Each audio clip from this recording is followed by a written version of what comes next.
प्रभो गणपते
ಚಿದಂಬರವಾದರೆ ವಿನಯನಗರಾದರೆ ಶಿವರಾಮೇಶ್ವರೇ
Nalagama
சான்றோருக்கும் சான்றோருக்கும் என்னை போன்றோருக்கும் என்னுடைய முதற்கண் நமஸ்காரங்கள். இன்றைய தினம் மாமேகம் சரணம் பிரஜ பகவத் திருவடிகளை பற்றியா அல்லது ஆச்சாரிய திருவடிகளை பற்றியா என்கிற தலைப்புல ஒரு வாத பிரதிவாத முக்கியன இன்றைய தினம் நாம் அனுபவிக்க உள்ளோம். எந்த விஷயமுமே நம்ம வாழ்க்கையில ஒரு காரண காரியங்கள் தான் நடக்குது. அதுக்கு இந்த வாழ்க்கையே கூட ஒரு விதிவிலக்கல்ல. இந்த வாழ்க்கை என்ன பயன், எதற்காக வாழ்கிறோம் அப்படின்னா, ஒரு சாதாரண ஆஸ்திகன் கிட்ட நம்ம இதை போய் இந்த கேள்வியை கேட்டா அவர்கள் சொல்கிற பதில் பகவான் திருவடிகளை அடைவதற்காகவே, முக்தி அடைவதற்காகவே என்று. சரி, முக்தி அடையணும், அதற்கு நாம் என்ன பண்ணணும்? அதற்கு முக்கியமா அறிய வேண்டியவை அஞ்சு விஷயங்களை நம்ம கண்டிப்பா தெரிஞ்சுக்கணும். முதல்ல பரமாத்மா யார், நாம் யார், நாம் அவனை அடைந்து என்ன செய்ய போகிறோம், அவனை அடைய விடாமல் நம்மை தடுக்கிறவை யாவை, அவனை எவ்வாறு அடைவது. இதுல முதல் சொன்ன 4 விஷயத்துல நிறைய பேர் பெரும்பாலும் கன்ஃபியூஷன் இருக்கிறது இல்லை.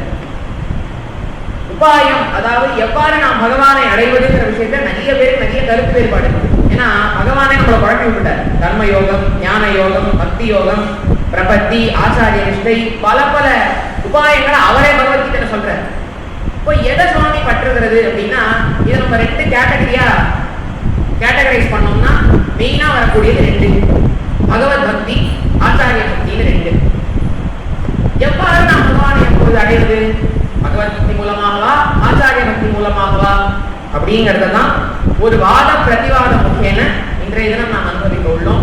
பகவான் பக்கத்திலிருந்து ஈஸ்வரன் திருவடிகளே போற சுவாமி நேரா நம்ம அவனை அடைந்து விடலாம்னு பேசுவதற்காக இருக்கா ஸ்ரீஹரீஷ் மற்றும் விக்னேஷ்.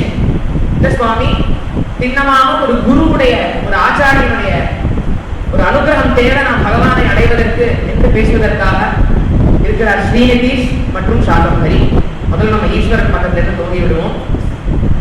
முதல்ல அவர்களுடைய வாதத்தை கொடுத்து அவர்களுடைய பக்கத்தை திருடப்படுத்துறதுக்கு வர ஹரீஷ். சபையில் கூடியிருக்கக்கூடிய எல்லாருக்கும் என்னுடைய முதற்கு நமஸ்காரங்கள். அதாவது பகவானே பகவத்கீதையில சொல்ற மாமேகம் சரணம் பிரஜ, அதாவது என் திருவடியை பற்றி நான் உனக்கு அடைக்கலம் அளிக்கிறேன் அப்படின்னு பகவானே சொல்லியிருக்க. பகவானே சொல்லியிருக்கும் பொழுது பகவான் அனுபவம் பண்ண மாட்டானா அப்படின்னு பார்த்தோம்னா, அப்படி பகவானிடத்திலே டைரக்டா பக்தி பண்ணி பகவானை அடைந்த 2 அடியார்களை பற்றி தான் நம்ம பார்க்க போறோம். மணிவாசக பெருமான் மற்றும் ஆண்டாள் நாச்சியார். முதல்ல மணிவாசகர். மணிவாசகர் சன்மார்க்க விதியில தன்னை நாயகியாக பாதித்துக் கொண்டு, பகவானை நாயகனாகவும் பாதித்துக் கொண்டு பகவான் இடத்துல டைரக்டா பக்தி பண்ணி பகவானை அடைந்தவர். அதான் அவரோட சரித்திரம். பாண்டிய தேசத்துல வைகையாறு நதி கரையோரமா நிறைய ஊர் இருந்தது. அதுல ஒரு சிறந்த ஊர் தான் திருவாரூர் அப்படின்னு சொல்லிட்டு ஒரு ஊர். அந்த ஊர்ல செம்புபாதத்திற்கு சிவஞானவதி அப்படின்னு சிவபக்தி உள்ள ஒரு அந்தனர் குடும்பத்துல பிறந்தார் அப்படிங்கிறது நம்மளுக்கு தெரியுது. அந்த காலத்துல பேர் வைக்கும் போதுதான் என்ன பண்ணுவாங்கன்னா, அப்பா பேர் முன்னாடி சொல்லி பின்னைக்கு பேர் இருக்கிறது. வசுதேவரோட பிள்ளை வாசுதேவன் அப்படின்னு பேர் இருக்கிறோம். இல்லைன்னா அந்த ஊர் பேரையே சொல்லி அந்த குழந்தைக்கு பேர் இருக்கிறது. இவர் திருவாரூர் அப்படிங்கிற ஊர்ல பிறந்தனால இவருக்கு வாத ஊர் அப்படின்னு பேர் வைக்கிறா. இந்த வாத ஊர் சின்ன வயசுலேயே ஒரு புத்திமான வளர்ந்து எந்த அளவுக்கு புத்திசாலி அப்படின்னா, அவரோட 14 வயதுக்குள்ளேயே தமிழ்ல இருக்கக்கூடிய அனைத்து இலக்கண இலக்கியங்கள் எல்லாத்தையும் பாடம் பண்ணிடுற, எல்லாத்தையும் படித்து வச்சிருக்கிறது. அது மட்டும் இல்ல, 16வது வயதுல அந்த நாட்டு பாண்டி ராஜாக்கு சேர்ந்து தென்னவன் பிரம்மராயன் அப்படிங்கிற பட்டத்தை வாங்குறது. அப்பேற்பட்ட சிறந்த புத்திமான். அவர் புத்திமான் மட்டும் இல்ல, புத்திமானும் கூட. எந்த அளவுக்கு பக்திமானா, பரமேஸ்வரனை பத்தி பாடும் பொழுது இருக்கிறதுலேயே மணிமணியான சொற்களை பிரயோகம் பாடுவார். அதாவது இப்ப நம்ம ஒரு கடைக்கு போறோம் அப்படின்னாக்க இருக்கிற எல்லாத்தையும் வாங்கிட மாட்டோம். என்ன வேணும் அப்படிங்கிறத பார்த்து செலக்ட் பண்ணி தூக்கி வாங்குவோம் இல்லையா? அந்த மாதிரி ஓதுரமான பத்தி பாடும் போது இருக்கிறதுலேயே மணிமணியான சொற்களை பிரயோகப்படுத்தி பாடுவாரோ அப்பேற்பட்ட பக்தி. இந்த பக்தியில முக்தி போன பகவான் இவருக்கு மணிவாசகர் அப்படிங்கிற திருநாமத்தையே கொடுக்கிறார். அவ்வளவு சிறந்த பக்தி. இவர் சிவபெருமான பற்றி பாடின ஒவ்வொரு பாட்டிலையும் அழுது உருகி கெஞ்சி பாடுவாங்க. திருஞான சம்பந்தம் கூட கொஞ்சி பாடுறது, இவர் கெஞ்சி பாடுவாங்க. இவர் பகவான் இடத்துல டைரக்டா பக்தி பண்ணி பகவானை அடைந்தார் அப்படிங்கிறதுக்கு ஒரு ஒரு ஆதாரமே என்னன்னு பார்த்தோம்னா இவர் திருவாசகத்தை உட்கார்ந்துட்டு சொல்ல பகவான் அந்த மின்னலை எழுதி அது மட்டும் இல்ல திருச்சிற்றம்பலையா எழுதினது அப்படின்னு ஒரு கையெழுத்தே போட்டுட்டு போயிருக்கிற அவ்வளவு சிறந்த பக்தி வருவது. மணிவாசகர் தன்னை காதலியாக பாவித்துக் கொண்டு பகவானை காதலனாகவும் பாவித்து பக்தி பண்ணி பகவானை அடைந்தார் அப்படிங்கிறது அவரோட சரித்திரம். மணிவாசகராது அவரை நாயகியாக பாவிக்கப்பட்டுதான் பக்தி பண்ணார். ஆனா ஒரு நாயகியே நாயகன் பாவத்துல பக்தி பண்ணி பகவானை அடைந்தார் அப்படின்னா அது வேற யாரும் இல்லை, நம்ம ஆண்டாள் நாச்சியார் தான்.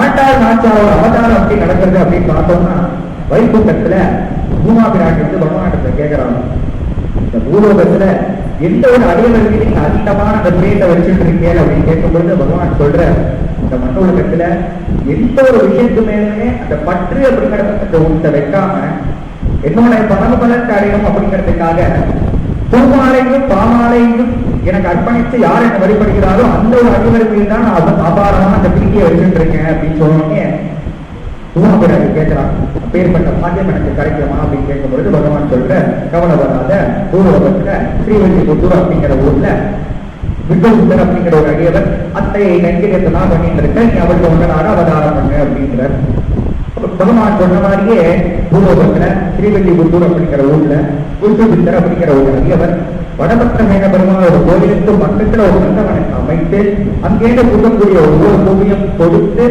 தினமும் பெருமாளுக்கு பூமாலை அர்ப்பணம் பண்ணி அது மட்டும் இல்லாம பாமாலையை பாடி பகவானுக்கு அர்ப்பணம் பண்றது இதுதான் அவரோட வேலை. அவரோட கைங்கரியமா பண்ணிட்டு இருக்க பகவானுக்கு.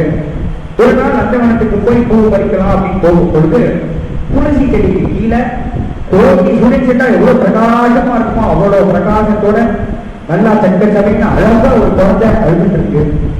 அதை பார்த்தோடனே சரியாக பார்த்து ரொம்ப சந்தோஷமா இருக்கிற அந்த குழந்தைய உடனே கூட்டிட்டு கோயிலுக்கு பகவானோட திருவடியில் அந்த குழந்தையை இது பண்ணிட்டு பகவான் சொல்ற இந்த மாதிரி நந்தவனத்துல கிடைச்சது அப்படின்னு சொன்னே அங்க அசதி ரூபமா ஒரு குரல் கேட்கறது, இந்த குழந்தைய நீ வளர்த்துட்டு வா தோனி அப்படின்னு பையனை சொல்லி இந்த குழந்தைய வளர்த்துட்டு வா, இந்த குழந்தையால உனக்கு பிற்காலத்துல பேரு புகழ் பெருமை எல்லாம் கிட்டும், எல்லாம் நீ அடைவாய் அப்படின்னு சொன்னோம். பெரியவாழ்வாருக்கு இன்னும் குடியா இருக்கிறத ரொம்ப சந்தோஷப்பட்டு அந்த குழந்தைய தூக்கிட்டு தன் ஆத்துக்கு எடுத்துட்டு வந்து தோனி அப்படின்னு பெயர் வச்சு வளர்க்குறாங்க.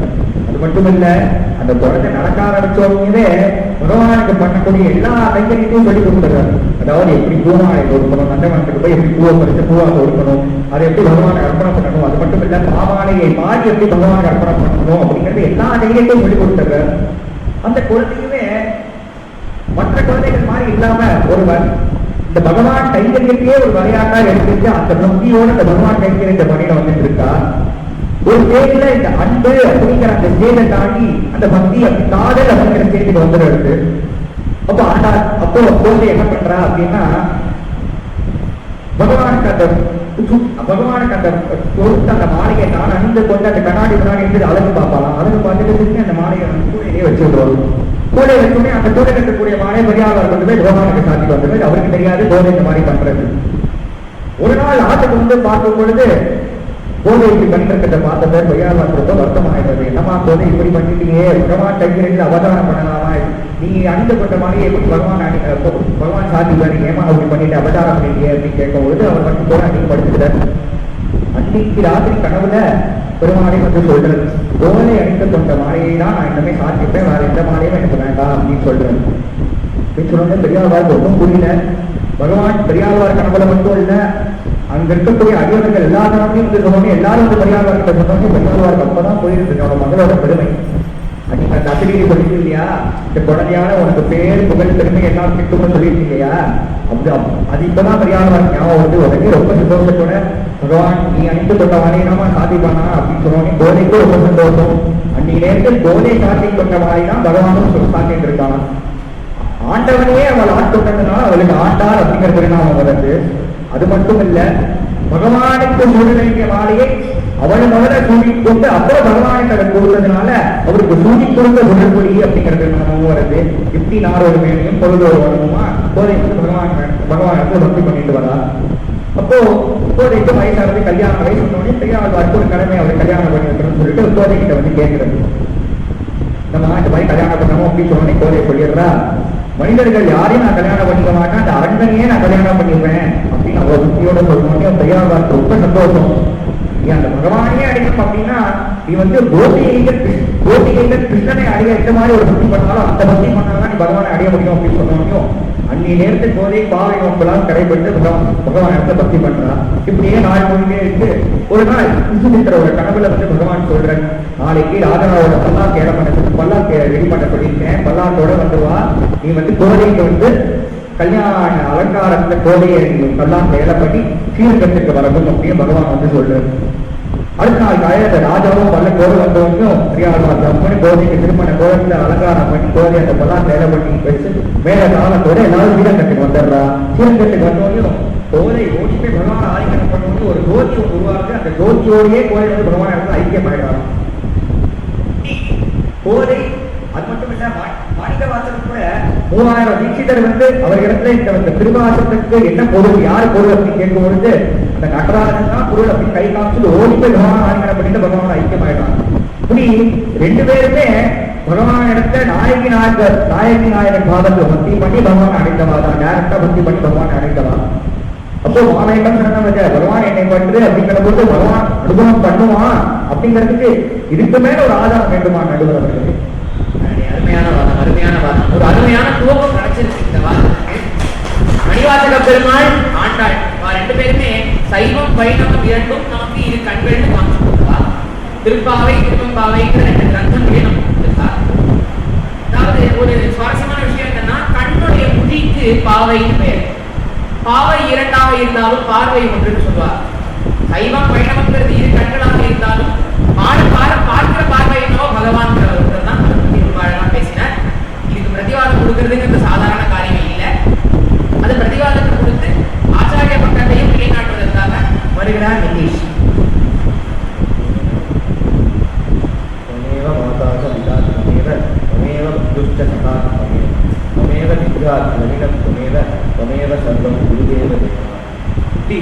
சர்வமும் தன்னோட குருதான் அப்படின்றவர் மதுரகவியாழ்வார் திருக்கோளூர் அப்படின்ற விஜயதேசத்தை சேர்ந்தவர். ஒரு சமயம் அவர் வடக்கு திசையா யாத்திரை வந்திருக்கார். அப்போது அவருக்கு ஒரு ஒளி இருந்தது.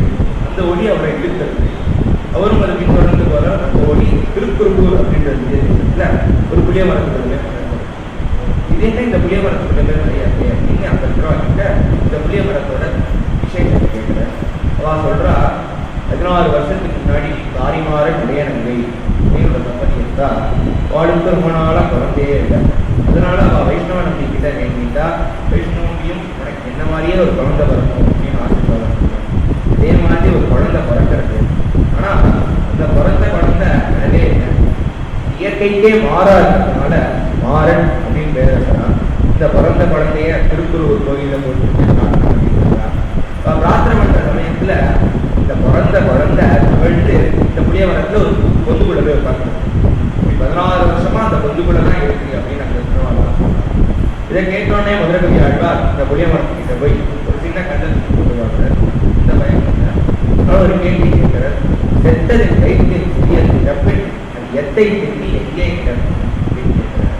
அதாவது ஒரு ஜீவன் பிறப்பெடுத்தால் என்ன பண்ணுவான், எங்கே இருப்பான் அப்படின்னு கேட்கிறார். உள்ளேந்து ஒரு பதில் கேட்கிறது, அது அத்தை தின்னு அங்கே கிடக்கும். அந்த ஜீவன் எந்த சரீரத்துக்குள்ள புரிந்து இருக்கோ அந்த சரீரத்தோட பாப புண்ணியங்களெல்லாம் அனுபவிச்சுட்டு திரும்ப வருமானே அப்படின்றது அந்த பதிலோட அர்த்தம். இதை கேட்டோடனே உலகவி அட்வாட் அலங்காரம் பண்ணிட்டு அடியான சிஷனா ஏற்றணும் அப்படின்னு பிரார்த்தனை பண்ற. நம்மாழ்வாரும் சிஷனா ஏற்றுட்டு 4000 திவ்ய பிரபந்தம் உபதேசம் பண்ற. ஒரு உபதேசம் பண்ணும்போது மூச்சைனா 1 மணி நேரம் 2 மணி நேரம் கிடையாது, 6 மாசம் 7 மாசம் மூச்சையிலேயே இருப்பார். இவர் மூச்சையில இருக்கிற சமயத்துல மதுரகவி ஆழ்வார் நம்மளோட குருவாயிலிருந்து எப்போ வார்த்தை வரும் அப்படின்னு காத்துட்டு சொல்லுவாங்க. இப்பேற்பட்ட இந்த மதுரகவி ஆழ்வார் எப்பவுமே கோயிலுக்குள்ள போகும்போது கண்ணை முடிச்சுட்டே தான் போவார். ஏன் அப்படின்னு பார்த்தோம்னா பெருமாளோட அழகுல மயங்கி ஆச்சாரிய கைங்கரியத்துக்கு கரங்கள் வந்துருமோ அப்படின்னு கண்ணை மூடிட்டே போவார். அப்படி ஒரு சமயம் வந்துருக்கார். அவரையே அறியாம அவர் கண்ணிலும் திருத்தாமையினால் கட்டுண்ண பண்ணியே வருவார் அப்படின்னு பெருமாள் மேல வர்றார். உடனே யோசிக்கிறார், என்ன இது பெருமாளை பத்தி பாடுறோமே அப்படின்னு. என்னப்பன் என்னில் நன்மை தென்குருவோர் நம்பியன் கட்டால் அன்னிக்கும் குருவரும் என்ன ஆகுது அப்படின்னு தன்னோட குருவான நம்மாழ்வார் மேல 11 வாசனம் பார்த்தார். இந்த 11 வாசனத்துக்கு தான் கண்ணியன்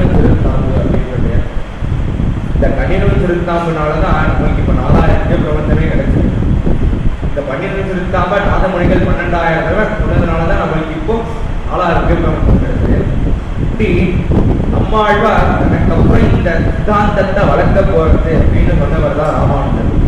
இந்த ராமானுஜரோட ஆசிரமத்துல ஒரு மூதாட்டி தயிர் கொடுத்துருக்கார். ஒரு சமயம் அவன் திருப்பதி போறேன் அப்படின்னு சொல்லும் போது முதலியாண்ட கேட்கிறேன், அவனுக்கு எவ்வளவு பணம் தரணும்? அப்போ அந்த மூதாட்டி சொல்றேன், எனக்கு பணம் எதுவும் வேண்டாம், ஆனா உள்ள இருக்கிற சாமியை எனக்கு ஒரு கையெழுத்து போட்டு தர சொல்லுமா, அந்த கையெழுத்து பார்த்தா மலை மேல இருக்கிற சாமியை எனக்கு மோட்சம் தருவார் அப்படின்னு கேட்கிறான். முதலியாண்டனும் கையெழுத்து வாங்கிட்டார். இவன் இந்த கையெழுத்தை எடுத்துட்டு மலை அடிவாரம் வரைக்கும் வந்துடுறான். மலை ஏற முடியல, வயசாயிடுச்சு. அதனால கீழே தான் அந்த கையெழுத்தை பெருமாள்கிட்ட காமிக்கிறா. ஒரு மலை மேல இருந்த பெருமாள் இந்த கையெழுத்தை பார்த்தோன்னே இறங்கி வந்து இந்த மூதாட்டிக்கு மோட்சம் தர. இப்படி ஆச்சாரியனோட கையெழுத்துக்கு பெருமாள் இறங்கி வந்து மோட்சம் தர. அதே மாதிரிதான் ராமானுஜர் ஒரு சமயம் காலட்சேபம் திருவாய்மொழிக்கு அர்த்தம் சொல்லிட்டு இருக்காரு. அப்போ ஒரு அர்த்தம் வந்து தேவாலயங்கள்லாம் வந்து திருமலையில போய் புஷ்ப கைங்கரியம் பண்ணலாம். ராமானுஜருக்கு ஒரு ஆசை வருது, நம்ம கோஷ்டிலேருந்து யாராவது நான் புஷ்ப கைங்கரியம் பண்ணா நல்லா இருக்கும் திருமலையில. கேட்கும்போது யாருமே முன்னுக்கு வரல. ஏன்னா திருமலை இப்போ இருக்கிற மாதிரி கிடையாது, அப்போ கரெக்ட் முரடா இருக்கும், காடா இருக்கும். அதனால யாருமே முன்னுக்கு வரல. அந்த திருமலையில யார் கைங்கரியம் பண்றா அப்படின்னு கேட்கும்போது அனந்தாழ்வான் அப்படின்ற ஒரு விஷயம் மட்டும் அடியை போய் கைங்கரியம் பண்றேன் அப்படின்னு திருமலை வர. திருமலையில நந்தவண்ணன் இருக்கார், மண் வெட்டிட்டு இருக்கார். மண்ணை கொண்டு போய் தன்னோட பத்னியை கொட்டிட சொல்ற. பத்னி கர்ப்பவதியா இருக்கிறதுனால வேலை பொறுமையா நடக்கிறது. பெருமாள் பார்த்த இவன் இப்படி ஆச்சாரிய கைங்கரியம் பண்ணிட்டு இருக்கானே, இவனுக்கு நம்ம ஏதாவது பண்ணணும் அப்படின்னு சின்ன பையனோட ரூபத்தை எடுத்துன்னு அனந்தாழ்வான் வந்து, சாமி எனக்கு எந்த வேலையும் இல்லை, எனக்கு ஏதாவது வேலை கொடுத்துருங்க அப்படின்னு கேட்கும்போது அனந்தாழ்வான் சொல்றேன், நான் ஆச்சாரிய கைங்கரியம் பண்ணிட்டு இருக்கேன், இப்ப வராத அப்புறமாவா அப்படின்னு சொல்றேன். அனந்தாழ்வான் பெருமாள் அந்த சின்ன பையனும் போயிடறான். ஒரு நாள் கழிச்சு பார்த்தான். அனந்தாழ்வான்கிட்ட கேட்டாதானே தரமாடிக்கிறார், நம்ம அவரோட பத்னியிட்ட கேட்போம் அப்படின்னு பத்னிகிட்ட போயிட்டு ஒரு கண்ணி கட்டின ஊரை வரைக்கும் நீங்க எடுத்துன்னு வாங்குவா, அதுக்கப்புறம் நான் போய் கொட்டிட்டு வரேன் அப்படின்னு ரொம்ப சொல்றேன். அதே மாதிரி பத்னியும் ஒத்துண்டு ஒரு கண்ணி கட்டின ஊரை வரைக்கும் எடுத்துன்னு வரா. அதுக்கப்புறம் இந்த பையன்கிட்ட கொடுத்துறா. இந்த பையன் கொண்டு போய் கொட்டிட்டு வரும். அனந்தாழ்வான் பார்த்தார், இது என்ன வேலை பொறுமையா தான் நடந்தது, இப்ப என்ன சீக்கிரமா நடக்கிறது அப்படின்னு வந்து பார்த்தா இந்த பையன் கொண்டு போய் கொட்டிட்டு வரா. பார்த்தோன்னே இந்த பையனை துரத்துற. இந்த பையனும் ஓடுறான். டேய் நெல்றா அப்படின்னு இந்த கையில இருந்த கடப்பாறையை தூக்கி போடுற. அந்த சமயம் பார்த்து அந்த பையன் திரும்பினதுனால அவரோட மோவா கட்டையே அந்த கடப்பாறை பண்றது, ரத்தமா கொட்டுறது. அந்த பையன் அந்த ரத்தத்தோட அப்படியே சன்னதிக்குள்ள போய் பெருமாளோட ஐக்கியம் இருந்தான். பின்னாடியே அனந்தாழ்வான் வந்து பார்க்குற, பெருமாளோட மோவா கட்டையிலேருந்து ரத்தமா கொட்டுறது. அப்போதான் அனந்தாழ்வான் புரியது வந்தது பெருமாள் அப்படின்னு. உடனே பக்கத்துல பச்சைகள் கொடுத்து எடுத்து பெருமாளோட மோவாக்கல் எடுத்து ரத்தத்தை நிறுத்துறாரு. எப்படி அனந்தாழ்வானுக்கு பெருமாள் இறங்கி வந்து கைங்கரியம் பண்ணாரோ, அதே மாதிரி மகாராஷ்டிரால ஏகநாதர் அப்படின்ற ஒரு சந்தைக்கு பாண்டுரங்கனே வந்து கைங்கரியம் பண்ணியிருந்தான். ஏகநாதர் அப்படின்றவர் ஜனார்தன சுவாமிகளோட சிஷ்யன். அவர் தான் அந்த ஆசிரமத்துல கணக்கு வழக்கெல்லாம் பார்த்துருந்தார். ஒரு சமயம் ஜனார்தன சுவாமிகள் எல்லாரும் தூங்கிட்டாளா அப்படின்னு வந்து பார்த்துருக்கும் போது ஏகநாதர் மட்டும் ஏதோ கணக்கு பார்த்துருக்காரு. என்ன ஏகா தூங்கலையா அப்படின்னு கேட்கிற. அப்போ ஏகநாதர் சொல்ற, இல்ல சுவாமி ஒரு 25 பைசா கணக்கில் இட்டிக்கிறது, அதை மட்டும் சரி பார்த்துட்டு போகிறேன் அப்படின்னு சொல்ற. உடனே ஜனார்தன சுவாமிகள் தன்னோட குருவான தத்தாத்திரேய சுவாமிகள்கிட்ட பிரார்த்தனை பண்ணுகிறார். இந்த குழந்தை 12 வருஷமா என்கிட்ட இருக்கான், கணக்குன்னு எதுவுமே கேட்டதில்லை, இவனுக்கு நீங்க தான் ஏதாவது அனுகிரகம் பண்ணணும் அப்படின்னு பிரார்த்தனை பண்ணுகிறார். அடுத்த நாள் எப்பவும் போல ஏகநாதர் வந்து நதிக்கு போய் தீர்த்தம் எடுத்து வர போறார். தீர்த்தம் எடுத்துன்னு வந்துட்டு இருக்க. சாட்சா தத்தாத்திரேய சுவாமிகளே ஏகநாதருக்கு காட்சிக்கிறார். தத்தாத்திரேய சுவாமிகளை பார்த்தோன்னே ஏகநாதர் பிரதட்சணம் வந்து நமஸ்காரம் பண்ணிட்டு திரும்ப ஆசிரமத்துக்கு வந்து எல்லா வேலையும் பண்ண ஆரம்பிக்கிற. ஜனார்தன சுவாமிகளுக்கு ஞான திருஷ்டியில தெரியறதுக்காரு தத்தாத்திரேய சுவாமிகள் காட்சி கொடுத்துருக்காரு அப்படின்னு. ஆனா இவன் என்ன இவ்வளவு அமைதியா இருக்கானே அப்படின்னு ஏகநாதர் கூப்பிட்டு, இன்னும் ஏக்கா எனக்கு ஏதாவது ஆச்சரியமா நடக்குதா அப்படின்னு கேட்கிறார். அப்ப ஏகநாதர் சொல்ற, ஆமாம் சுவாமி எனக்கு தத்தாத்திரேய சுவாமிகளை காட்சி கொடுத்தார்.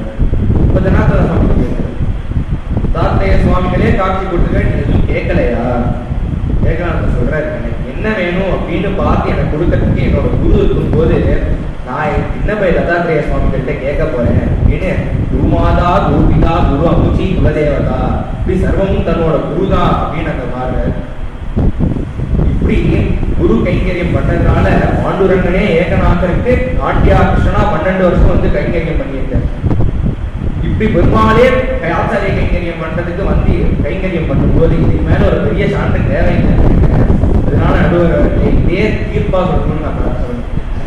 அருமையான வாதம். ஆளாளுக்கு மறுபடியும் தீர்ப்பு கொடுங்கோ தீர்ப்பு கொடுங்கோன்னு மாற்றி சொல்றா. இது எப்படி போறதுங்கிறத பார்ப்போம். நம்மாழ்வார், மதுரகவி ஆழ்வார், அனந்தாழ்வார், ஏகநாதர், இவா 3 பேருமே ஆச்சாரிய பக்தியில சிறந்து விளங்கியவர்கள். இந்த கண்மன் சிறுதாமுக்கு ஸ்ரீ வைஷ்ணவ சம்பிரதாயத்துல காஞ்சி சுவாமின்னு அழைக்கப்படக்கூடிய பிரதிவாதி பயங்கர மன்னன் சுவாமி அவர் வியாக்கியானம் எழுதியிருக்கார். அந்த வியாக்கியானத்துல ஒரு ஹாசியமான ஒரு அர்த்தம் எழுதியிருக்கார். கண்ணியும் சிறுத்தாம்பினால் கட்டுன்னா பண்ணிய பெருமாயன் அப்படின்னு மதுரகவி ஆழ்வார் பெருமாளை பார்த்து பாடுறார். பெருமாளுக்கு சந்தோஷம். ஏன்னா பெருமாளுக்கு பாட்டு பித்தன்னு பேர். எஸ்பெஷலி வரராஜ பெருமாளுக்கு பாட்டு பித்தன் பேர். அவருக்கு பிரபந்தம்னா, அதாவது ஆழ்வார்களுடைய அருளிச்செயல்களை பயங்கரமா என்ஜாய் பண்ணுவார். எந்த அளவுக்குன்னா காஞ்சிபுரம் கருட சேவையை நம்ம நோட்டீஸ் பண்ணோம்னா பெருமாளை பின்தொடர்ந்து 100 ஸ்ரீ வைஷ்ணவர்கள் சம்ஸ்கிருத வேதத்தை சொல்லிட்டு போவார். ஆனா பகவானே 100 வைஷ்ணவா பிரபந்தம் சொல்றத பின்தொடர்ந்து தான் செல்வான். அவ்வளவு பிடிக்கும் பெருமாளுக்கு. அதுவும் நம்ம திருமங்கை ஆழ்வார் பாசுரம் நோட்டீஸ் பண்ணோம்னா தெரியும். ஒரு திவ்யதேசத்துக்கு போவார், அந்த பெருமாளை பாடாம திருப்பி வந்துடுவார். அந்த பெருமாள் வேற ஒரு திவ்யதேசத்தை ஆழ்வார் பாடிச்சு அங்க போய் நின்று இந்த பெருமாளை அங்கு கண்டேனே அப்படின்னு பாடுவார் திருமங்கை ஆழ்வார். அதனால அந்த அளவுக்கு பகவானுக்கு பாட்டு மேல பிரீத்திங்கிறதுனால பெருமாளுக்கு பயங்கர சந்தோஷமா. கண்ணினும் சிறுத்தாப்பினால் கட்டுண்ண பண்ணிய பெருமாயன் என்னப்பன் இப்படிலாம் பாடிக்க. அதனால கொஞ்சம் முன்னாடி வந்தாராம். நீர் வராதியமோ நன்னி தென்குருகூர் நம்பி என்ன காரணம் ஆச்சாரிய நம்மாழ்வாரை பத்தி பாட போகிறேன்னு மதுரகவி ஆழ்வார் பாடினார்னு சாதிச்சிருக்காரு. அதே மாதிரி அனந்தாழ்வான், அவருக்கு அனந்தாழ்வான்ங்கிற பெயர் வந்ததே உடையவனாலதான். இப்போ திருப்பதியில கைங்கரியம் பண்ணணுங்கிறது உடையவருடைய பேட்டி. அதற்கு யாரும் முன்வராதப்போ இவர் தான் முன்வரச்சே, இந்த மொத்த கோஷ்டியும் நீ ஒருவர் மட்டுமே ஆண் பிள்ளையோ, அதனால அவருக்கு அனந்தான் பிள்ளையே பேர் வந்து அனந்தாழ்வான் ஆச்சு. அதனால ஆச்சாரியன் மேல இருக்க பக்தி அனந்தாழ்வானுக்கும் சரி, ஏகநாதருக்கும் சரி. ஏகநாதருக்கு ஆச்சாரியன் மேல திருட விசுவாசம். எனக்கு என்ன வேணுங்கிறது என் குருக்கு தெரியும். பெருமாளே வந்தாலும் சரி, எனக்கு தேவையானது என் குரு அந்த சமயத்துல கொடுப்பாருங்கிற குரு மேல இருக்க திருட விசுவாசம் எல்லாத்தையும் பத்தி பேசி ஒரு பயங்கரமான பிரதிவாதத்தை கொடுத்திருக்கார். இதற்காக மறுபடியும் தன்னுடைய பக்கத்தை திட்டப்படுத்திக்கிறதுக்காக அவளோட வாதத்தை கொடுக்கறதுக்கு வருகிறார் விக்னேஷ்.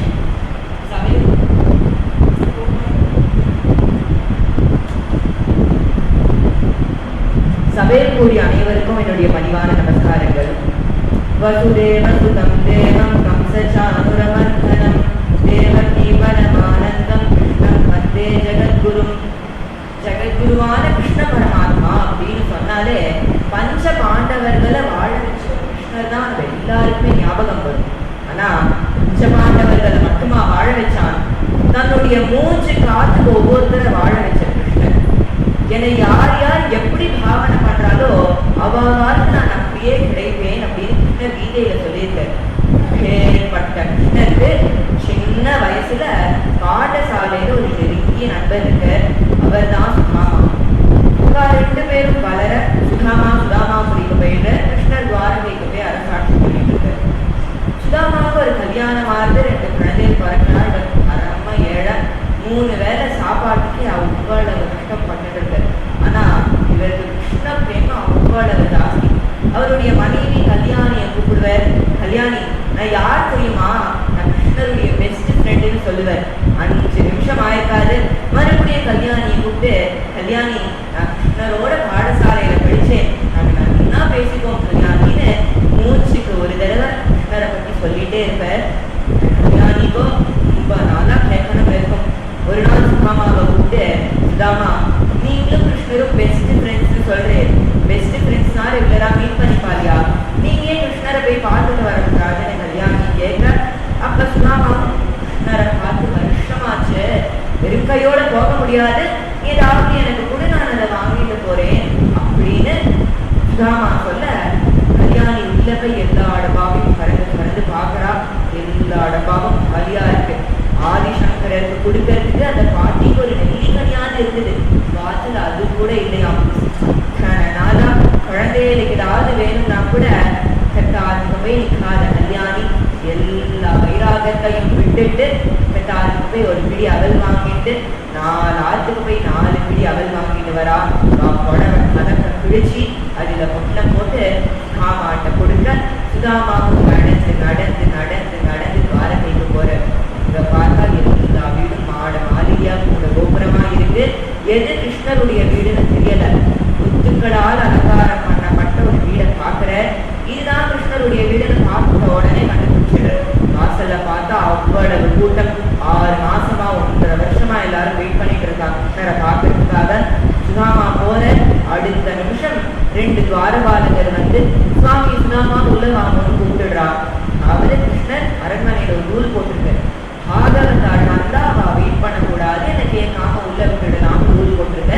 அதன்படி சுதாமாவும் உள்ள போக கிருஷ்ணர் வாசல் வரைக்கும் வந்து சுதாமாவை சுற்றி அணைச்சிட்டு தன்னுடைய கையாலேயே சுதாமா உணவு பரிமாற.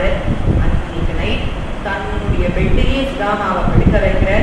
2 பேரும் நன்னா பேசிட்டு இருக்கும் பொழுது எனக்காக எதுவுமே நீ கொண்டு வரலையா சுதாமான்னு கிருஷ்ணர் கேட்க ரொம்ப சந்தோஷமா இருக்கு.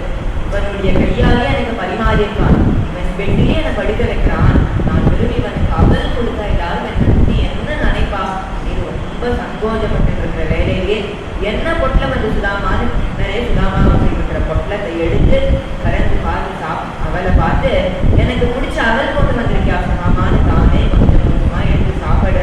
இப்படி சாப்பிட்டு இருக்கும்போது அந்த சுதாமா புரியல மாற்றங்கள் அதில் ஏற்படுறது. இன்னைக்கு நைட்டு ஜாலியா பேசிட்டு அடுத்த நாள் கிளம்பி சுதாமா கிளம்புற. அங்க பார்த்தா அவருடைய குடிசையை காணும். 2 நாள் தானே கிருஷ்ணரை பார்க்க போனேன், எங்க என்னுடைய குடிசைன்னு அவர் இருந்துட்டு இருக்கிற வேலையில உள்ள அவருடைய 2 குழந்தைகள் ஓடி வர. உள்ளே இருந்து அப்பா பாருப்பா இது குத்தா வைரத்தோடு சந்தோஷத்தோடு வந்து சொல்ல சுதாமா உள்ள போற. கல்யாணி உள்ள நின்று இருக்கா. ஒரு பிணி எவ்வளவு நகை போட்டு இருக்காளோ, சர்வாலங்கார பூஷியா இருக்காளோ அதே நகைகள் கல்யாணி போட்டுட்டு இருக்கா. சுதாமா எல்லாரும் மாதிரி எப்படி வந்தது எவ்வளவு வந்ததுன்னு கேட்காம நான் உன்னுடைய தரிசனம் மட்டுமே போதும் இருந்த எங்களுக்கு கையால கொடுக்கறதை விட மடங்கு உன்னுடைய பின்னால கொடுத்துட்டே கிட்டா, உன்னுடைய மகிமையே மகிமை அப்படின்னு சொன்னாராம். இதே மாதிரிதான் சீனப்ப நாயகர் அப்படின்னு ஒரு நவரத்ன வியாபாரி இருக்கு. அவர் எல்லாரும் நவகோட்டி நாராயணன் அப்படின்னு சொல்லுவா. 9 கோட்டிக்கும் அதிபதி. அவ்வளவு பெரிய பணக்காரர், அவ்வளவு சொத்து இருக்கு. ஆனா தானம் தர்மம் இந்த 2 வார்த்தையை கேட்டா அவ்வளவு கோபம் வருமா. ஒரு தடவை கூட தான தர்மம் பண்ணினதே கிடையாது. இவாளுக்கு ஒரு மனைவி லக்ஷ்மி, இவாளுக்கு தான தர்மம் பண்ணணும்னு ஆசை. நான் கணவரை மீறி எதுவுமே பண்ணிட முடியாது. தினமும் அந்த 7 மலையான பிரார்த்தனை பண்ணிப்பா. என்னுடைய கணவனை நீதான் இருக்கணும் அப்படின்னு பிரார்த்தனை பண்ணிக்க. அந்த பகவானே ஒரு பிராமணனா நேர்ல வர. ஒரு பிராமணனா பகவான் வேஷம் போட்டுட்டு காலங்காத்தால சீனப்ப நாயக்கர் கடை நடக்கிற உடனே வந்துடுற. அவருடைய வேட்டி முடிப்பை திறக்க சீனப்ப நாயக்கர் கூட ஏதோ நவரத்னம் கொண்டு வந்திருக்கிறது போல நினைக்கிறார். இவர் பார்த்தா அவருடைய வேட்டி முடிப்பை திறந்து அதுல இருக்கிற அக்ஷதை அவர் மேல போட்டுட்டு என்னுடைய பையனுக்கு உபநயனம் வச்சிருக்கேன், நான் ரொம்ப ஏழை, உங்களை பார்த்தா ரொம்ப நல்லவர் மாதிரி தெரியாது, உங்களால எவ்வளவு முடியுமோ அதை கொடுங்கோ அப்படின்னு சீனப்ப நாயக்கர் கிட்ட கேட்க அவருக்கோ கோபம் வந்துடுறது. காலையிலேயே வந்துட்டேடா, உங்களுக்கு எல்லாம் கொடுத்துட்டு இருந்தா நாங்களாம் எங்க போறது, கிளம்புங்கன்னு விரட்டி அனுப்பிடுற. அவரும் அங்கேயிருந்து நடந்து ஒரு பெரிய பங்களாவை பார்க்குற. சீனப்ப நாயக்கரோட பங்களா தான் அது. உள்ள போக உள்ள லக்ஷ்மி இருக்கா. அதே கதையை சொல்லி உங்களால எவ்வளவு முடியுமோ கொடுங்கோ அப்படின்னு கேட்க லக்ஷ்மிக்கோ பாவமா இருக்கு. காலையில எண்ணெய் தேய்ச்சி குளிக்கிறதுக்காக அவளுடைய மூக்குத்தியை கழட்டி வச்சிருக்கிறது கண்ணில் படுறது. அந்த மூக்குத்தியை போய் அந்த பிராமணர் கிட்ட கொடுக்க அந்த பிராமணர் அந்த மூக்குத்தியை சீனப்ப நாயக்கருடைய கிடைக்கு எடுத்துட்டு வரையாது. இப்பதானே உங்களை துரத்தி அனுப்பினேன், மறுபடியும் வந்துட்டேலாம் கலப்பு போன விரைக்கிட்டு இருக்கிற சமயத்துல இல்ல என்கிட்ட ஒரு நவரத்னம் இருக்கு, அதுக்கு பைசா மாத்தி கொடுங்கன்னு அந்த பிராமணர் சொல்ற. அந்த மூக்குத்தியை பார்த்த உடனே சீனப்ப நாயக்கருக்கு சந்தேகமா இருக்கு. இது லக்ஷ்மியினுடைய மூக்குத்தி மாதிரி தெரியுதுன்னு என்னுடைய சந்தேகத்தை கிளாரிஃபை பண்ணிக்கிறதுக்காக இந்த மூக்குத்தியினுடைய பைசா என்னுடைய ஆத்து கஜானாலதான் இருக்கு, இங்க பைசா இல்ல, நான் ஆத்துக்கு போய் எடுத்துட்டு வரேன்னு கிளம்புற. லக்ஷ்மின்னு கூப்பிட்டுட்டே போற. லக்ஷ்மிக்கும் தூக்கி வாரி போடுறது. இவருக்கு ஏதாவது உண்மை தெரிஞ்சிருக்கோன்னு நினைச்சுக்கிறா. அப்போ லக்ஷ்மி வர. சீனப்ப நாயக்கர் வந்த உடனே எங்க உன்னுடைய மூக்குத்தி கேட்கிறாரு. காலையில எண்ணெய் தேய்ச்சி குளிச்சுட்டு இருக்கும் பொழுது கழட்டி வச்சேன்னு லக்ஷ்மி சொல்ல உடனே எழுந்துடுவான்னு சீனப்ப நாயக்கர் சொல்ற. லக்ஷ்மி பெருமாளை பிரார்த்தனை பண்ணிக்க. பெருமாள் லக்ஷ்மிக்கு ஒரு மூக்குத்தி கொடுக்குறா. அந்த மூக்குத்தியை சீனப்ப நாயக்கர் கிட்ட காட்ட சீனப்ப நாயக்கருடைய லவ் கிளாரிஃபை ஆயிடுறது. அதுக்கான பைசாவை எடுத்து இந்த கடைக்கு போனா இந்த பிராமணரை அங்க காணும். திடீர்னு அவர் கையில 2 மூக்குத்தி இருக்கு, ஏதோ நடந்திருக்கு அப்படின்னு அவருக்கு தெரிய வர்றது. உடனே மறுபடியும் ஆத்துக்கு போய் லக்ஷ்மி கிட்ட கேட்க லக்ஷ்மி எல்லா உண்மையும் சொல்றா. அப்பதான் அவருக்கு புரியுது, என்னுடைய பாதி வாழ்க்கை முடிஞ்செடுத்து ஒரு நல்ல காரியம் கூட பண்ணதிலேயே, தானம் தர்மம்னு ஒரு தடவை கூட பண்ணதிலேயே, என்னுடைய பாதி வருஷம் வாழ்க்கை முடிஞ்செடுத்து இனிமேலாவது நல்ல காரியங்களை பண்ணணும்னு நவகோட்டி நாராயணனா இருந்த சீனப்ப நாயகர் அன்னைக்கு தீர்மானம் பண்ற. அத்தனை சொத்தையும் பறந்துட்டு ஒரு சொம்பையும் ஒரு சப்ளாக்கட்டையும் எடுத்துட்டு எல்லா வீதி வீதியா போய் ஹரிநாமத்தை பஜனை பண்ணிட்டே போற. அங்கேன்னு நேரா திருப்பதிக்கு போக, திருப்பதியில புரந்தரி அப்படின்னு ஒரு தாசி குலத்து பெண், அவர் முப்பணம்னா டான்ஸ் ஆடுவா. அவ ஆடின டான்ஸ் மூலியமா ஏழுமலையானுடைய தரிசனம் கிடைச்சதுனால சின்னப்ப நாயக்கர் அப்படிங்கிற நாமம் போய் புரந்தரதாசர் அப்படிங்கிற திருநாமம் ஏற்படுறது. நாமதேவரை பத்தி நம்ம எல்லாருக்குமே தெரிஞ்சிருக்கோம். தாம்சேட் கோனாபாய் அப்படின்னு ஒரு தம்பதி இருந்துட்டு இருக்கா. இந்த தாம்சேட் எப்பவுமே பாண்டுரங்கனுக்கு நைவேத்தியம் பண்ணிட்டு தான் வார்த்தை எல்லாரும் ஆகாரம் சாப்பிடுவா. இவாளுக்கும் ரொம்ப நாளா குழந்தையே கிடையாது. பாண்டுரங்கனை பிரார்த்தனை பண்ணிக்க பாண்டுரங்கனே கனவுல வந்து அடுத்த நாள் காத்தால பீமா நதியில உங்களுக்கு ஒரு குழந்தை கிடைக்கும், அந்த குழந்தையை எடுத்து வழங்கோன்னு பாண்டுரங்கனே கனவுல வந்து சொல்ல, அதே மாதிரி தாம்சேட்டுக்கு பீமா நதியில ஸ்நானம் பண்ணிட்டு வரும்பொழுது ஒரு குழந்தை கிடைக்கிறது. அந்த குழந்தைக்கு நாமதேவர் அப்படின்னு பேர் சொல்லி அந்த குழந்தைய வளர்க்கிறா. 1 வயசாவது 2 வயசாவது குழந்தை பேசவே இல்லை. அந்த குழந்தை முதல்ல பேசின நாமம் பகவானுடைய திருநாமம் விட்டலான்னு பேசுற. அதுக்கப்புறம் தான் அந்த குழந்தைக்கு பேச்சே வளருது. 6-7 வயசு ஆகுது. இந்த தாம்சேட்டு ஒரு செயல்காரர் வேற விஷயமா வெளில போயிருக்க. அப்போ கோனாபாய் நாமதேவர் கூப்பிட்டு பாண்டுரங்கனுக்கு நைவேத்தியம் பண்ணிட்டுவான்னு அனுப்பி வைக்கிற. நாமதேவர் பாண்டுரங்கனுக்கு நைவேத்தியம் பண்றதுக்காக போற. அங்க நைவேத்தியம் பண்ற குழந்தை தானே, அவன் என்ன நினைச்சிட்டு இருக்காரு அப்படின்னா, இந்த மாதிரி நைவேத்தியம் அப்படின்னா பகவானே வந்து அந்த உணவை சாப்பிட்டுடுவான் அப்படின்னு நினைச்சிட்டு இருக்காரு. பகவான் பாண்டுரங்கன் வந்து உணவை சாப்பிடவே இல்லை. நாமதேவருக்கும் வருத்தம் வந்துட்டே வருத்தமா இருக்கு. குழந்தை கொடுத்தா நீ சாப்பிட மாட்டியா பாண்டுரங்கா, நானும் உன் மேல முக்தி வச்சுட்டு இருக்கேன், நான் கொடுத்தா நீ சாப்பிட மாட்டியான்னு ரொம்ப நேரமா நினைச்சுட்டே இருக்க. பகவான் சாப்பிடவே இல்லை. அங்க ஒரு தூண் இருக்கு, அந்த தூண்ல முட்டி தன்னை வருத்திக்கிற பிரமாதான் பாண்டுரங்கனே வந்து அந்த உணவை சாப்பிட்டார். நாமதேவருக்கு சந்தோஷம். அங்கேருந்து ஆற்றுக்கு போய் நைவேத்தியம் பண்ணிட்டமான்னு சொல்ல, பிரசாதம் எங்களான்னு கோனாபாய் கேட்கிறா. பாண்டுரங்கன் சாப்பிட்டுட்டாமா அப்படின்னு நாமதேவர் சொல்ல, இந்த கதையை கோனாபாய் தாம்சேட் கிட்ட சொல்ல, தாம்சேட் கான் நாமதேவர் கிட்ட வந்து சொல்ற, நான் இத்தனை வருஷமா பாண்டுரங்கனுக்கு நைவேத்தியம் பண்ணிட்டு இருக்கேன், ஒரு நாள் கூட பாண்டுரங்கன் வந்து அந்த நைவேத்தியத்தை சாப்பிட்டதில்ல, நீ இன்னைக்குதான் முதல் தடவை நைவேத்தியம் பண்ற, நீ சாப்பிட்டத நீயே அந்த நைவேத்தியத்தை சாப்பிட்டுட்டேன்னு சொல்லு, பாண்டுரங்கன் சாப்பிட்டான்னு பொய் சொல்லாத, பொய் சொல்றது கொலை பண்றதை விட பாவம், உண்மையை ஒத்துக்கோன்னு தாம்சேட் சொல்ல, இல்லப்பா பாண்டுரங்கன் தான் சாப்பிட்டான் அப்படின்னு அவன் இடமா தன்னுடைய பதிலேயே இருக்கான். சரி, ஓகே, அவன் இவ்வளவு சொல்றானே, அடுத்த நாள் என்ன நடக்கிறதுன்னு பார்க்கலாம்னு நாமதேவர்கிட்டயே நைவேத்தியத்தை கொடுத்து நைவேத்தியம் பண்ணிடுவான்னு தாம்சேட் அனுப்புற. மறந்துருந்து தாம்சேட் பார்க்க அதே மாதிரி நாமதேவரும் கெஞ்சிட்டே இருக்க. பாண்டுரங்கன் சாப்பிடல. தூணுல இடிச்சுட்டு தன்னை வருத்திக்கும் போது பாண்டுரங்கன் சாப்பிட்ட. அப்பதான் தாம்சேட்டுக்கு புரியுது, நாம தப்பு பண்ணிட்டோம், உண்மையிலே பாண்டுரங்கன் வந்து சாப்பிட்டுருக்கான் அப்படின்னு. அன்னிலேருந்து நாமதேவர் பேசுறது பாண்டுரங்கனுக்கு கேட்கும், பாண்டுரங்கன் சொல்ற உபதேசங்கள் நாமதேவருக்கு கேட்கும். இப்படி பேர்பட்ட ஒரு சத்திய பக்தி பண்ணினர் நாமதேவர். பக்தன் தவறான வழியில பயின்றிருக்கான்னு அந்த ஏழுமலையானே சீனப்ப நாயகருக்காக இறங்கி வந்து பக்தன் ரொம்ப கஷ்டப்பட்டு இருக்கான். 3 வேளை சாப்பாட்டு கூட அவனால முடியல. ஆனா பகவான் மேல அவ்வளவு பிரேமன்னு தெரிஞ்சு தன்னுடைய வாழ்க்கை எப்படி இருக்குதோ அதே மாதிரி பக்தருடைய வாழ்க்கையை மாற்றினர். பக்தன் ஒரு தூண்ல இடிச்சுட்டு இருக்கும் பொழுது பக்தனுக்கு எந்த அழியும் பட்டுடக்கூடாது, இந்த உணவை தானே நான் சாப்பிடணும்னு நைவேத்தியத்தை பாண்டுரங்கன் சாப்பிட்டானாம். இவ்வளவு ஏன் எந்த குழந்தையை கேட்டாலும் சுதாமாவினுடைய கதையை அந்த குழந்தையை சொல்லாதா? ஏன் எல்லா பெரியவர்களும் பகவானை நம்ம சரணாகதி பண்ணணும், பகவானுடைய திருவடிகளை பற்றினா மோட்சம் நிச்சயம், நல்ல வாழ்க்கையை அந்த பகவான் கொடுப்பானுங்கிறதுனால தானே எல்லா பெரியவாளும் எந்த குழந்தையா இருந்தாலும் இந்த சுதாமாவினுடைய கதையை சொல்லி வளர்க்கிறா. இதுல இருந்து நான் சொல்லணும்னு அவசியம் இல்லை, நடுவர் அவர்களே சொல்லிடுவர் எது சிறந்தது, குரு பக்தியா இறை பக்தியான்னு. இந்த சக்கரங்கள்ல இருந்து பக்தர்கள் பகவான் மேல வச்சிருக்கிற பிரீத்தியை விட பகவான் பக்தர்கள் மேல வச்சிருக்கிற பிரீத்தி அதிகம் அப்படிங்கிறது நமக்கு நல்லா தெரியுது.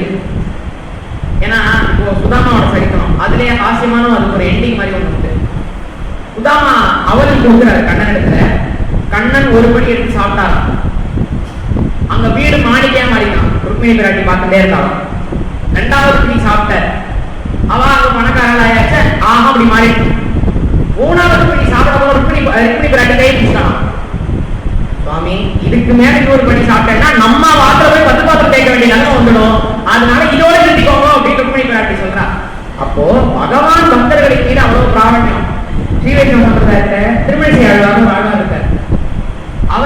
அவருக்காக பெருமாள் என்ன பண்ணிட்டாரா, திருவேக்கா அப்படின்னு காஞ்சிபுரம் பக்கத்துல ஒரு விதேசம்.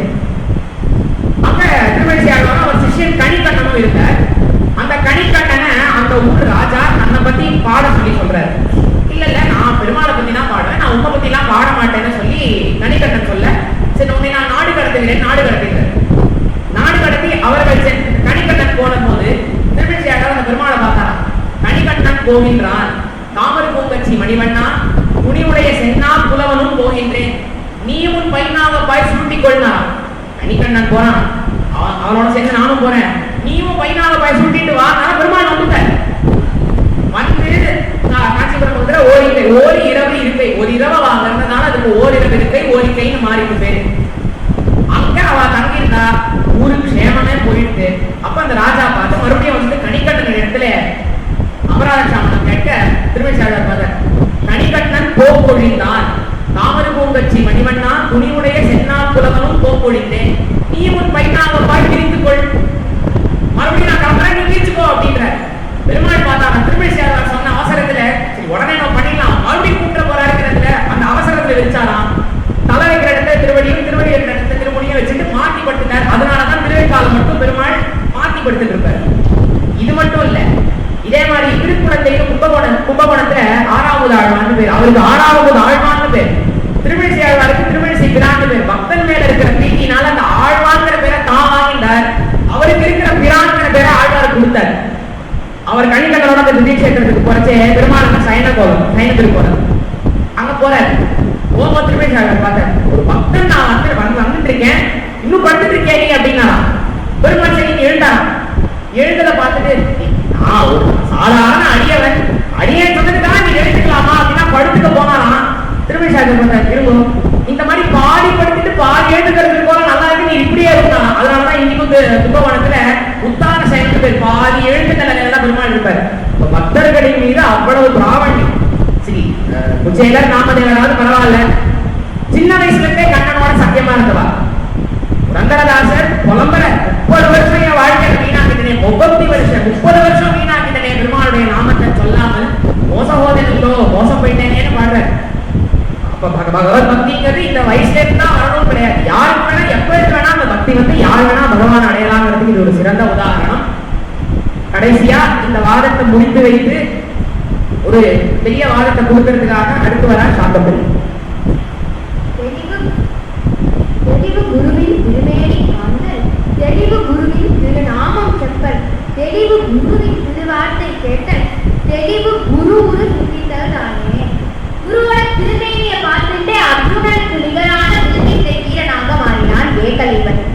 அதே போல குருவோட நாமத்தை சொல்லிட்டே இருக்கணுங்கிறதுக்காக அப்பூரியர்கள் தன்னோட குழந்தைகளுக்கு மட்டுமில்ல ஆடு மாடு எல்லாருக்கும் தன்னோட குருவோட நாமமான திருநாவுக்கரசர் அப்படிங்கிற பெயரையே வச்சார். அதே போல பெரும்பிள்ளை குடும்ப நாயனார் அப்படின்னு ஒரு நாயனார். அவர் சுந்தரனோட சிஷ்யர். எப்ப பாரு சுந்தரனோட தியானத்திலேயே இருப்பார். சுந்தரர் கைலாசத்துக்கு போக போறாங்கிறது அவருக்கு முதல் நாளே தெரிஞ்சுடுது. அதனால அங்கேயும் போய் குருவுக்கு கைங்கரியம் பண்ணுங்கிறதுக்காக முன்னாடியே அவர் கைலாசத்துக்கு போயிடுறாராம். அப்படி குருவோட நாமத்தை சொல்லிட்டு குருவை பார்த்துட்டு பல மகான்கள் பகவான் அடைஞ்சிருக்கா. ஹரிஷ் மாணிக்க வாசகர் மற்றும் ஆண்டாள் நாச்சியாரை பத்தி சொன்னார். மாணிக்க வாசகரை சிவபெருமானே வந்து ஆட்கொண்டார். அது தப்பே கிடையாது, அதெல்லாம் கரெக்ட் தான். ஆனா அந்த சிவபெருமான் எப்படி வந்து ஆட்கொண்டார்? மாணிக்க வாசகர் குதிரை வாங்கறதுக்காக போகும்போது குருந்த மரத்து கையில பல சிஷ்யர்களுக்கு பாடம் சொல்லி கொடுக்குற குருவா தான் வந்து ஆட்கொண்டார். இதுல இருந்தே தெரியணும் குருனா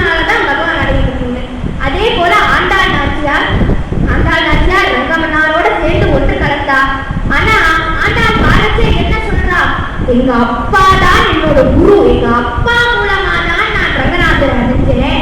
குருனால தான் நான் அந்த பகவானான ரங்கன் அடைஞ்சேன்னு ஆண்டாளும் சொல்றா. அதே போல விக்னேஷ் அவர்கள் சுதாமாவை பத்தி சொன்னார். சுதாமா எது சொன்னாலும் கிருஷ்ணன் செய்வார். கிருஷ்ணரோட ஒரே கட்டில பத்தி தூங்கினார் தான் சொன்னேன். ஆனா கிருஷ்ணரும் சுதாமாவும் பேசி வச்சே. கிருஷ்ணர், சுதாமா எப்படி இருக்க சுதாமா? நல்லா இருக்கேன் கிருஷ்ணா. நீ எப்படி இருக்க கிருஷ்ணா? நல்லா இருக்கேன் சுதாமா. நம்ம இவ்வளவு சௌக்கியமா நிம்மதியா இருக்கிறதுக்கு காரணம் என்ன கிருஷ்ணா? என்ன சுதாமா அப்படின்னு கிருஷ்ணர் கேட்க, எல்லாம் உன் கிருப்பைதான் கிருஷ்ணா நீ சுதாமா சொல்ற. கிருஷ்ணர், அதெல்லாம் என் கிருப்பையெல்லாம் எதுவும் இல்லை. உனக்கு ஞாபகம் இருக்கா சுதாமா? நம்ம 2 பேரும் சின்ன வயசுல குருகுலத்துல படிச்சுட்டு இருக்கச்சே குருமாதாவுக்கு விறகு தேவைப்படும்னு நம்ம 2 பேரும் காட்டு பக்கமா விறகெடுக்க போயிருந்தோம். அப்போ பார்த்து ஜோறு மழை பெய்ய ஆரம்பிச்சிருச்சு. நம்ம 2 பேரும் நம் விறகு நனையக்கூடாது நம்ம வஸ்திரத்தை போட்டு அதை மூடிட்டு ஒரு ஓரமா மழையில நனைஞ்சிட்டு நின்றுட்டு இருந்தோமே. அப்ப நம்மளை பார்க்கணும்னு நம்ம குருநாதர் கையில தீபந்தத்தை புடிச்சிட்டு வந்து நம்மளை பார்த்து, கிருஷ்ணா சுதாமா 2 பேரும் இன்னும் பல வருஷம் நிம்மதியா சௌக்கியமா இருக்கணும்னு அன்னைக்கு ஆசீர்வாதம் பண்ணாரே, அதனாலதான் நம்ம இன்னைக்கு சௌக்கியமா இருக்கோம்னு கிருஷ்ணர் சொன்னதாக பாகவதத்திலே அதை சொல்ல விட்டுட்டான்னு நினைக்கிறேன். அதே போல அவர் புரந்தரதாசரை பத்தி சொன்னார். புரந்தரதாசரை நேரடியா வந்து பகவான் எடுத்தாட்கொண்டார். எவ்ரிதிங் கரெக்ட், எல்லாமே கரெக்ட் தான். ஆனா புரந்தரதாசர் தன்னோட கிருதியில பாடத்தை என்ன சொல்றார்? குலாமனாபுவதனக தொரைய தண்டமுகுதி, குலாமனாபுவதனக தொரைய தண்டமுகுதி, பரிபரி சாஸ்திரகோதிதரேமோ யத்தவாரி ஜீவகுதி, குலாமனாபுவதனக தொரைய தண்டமுகுதி.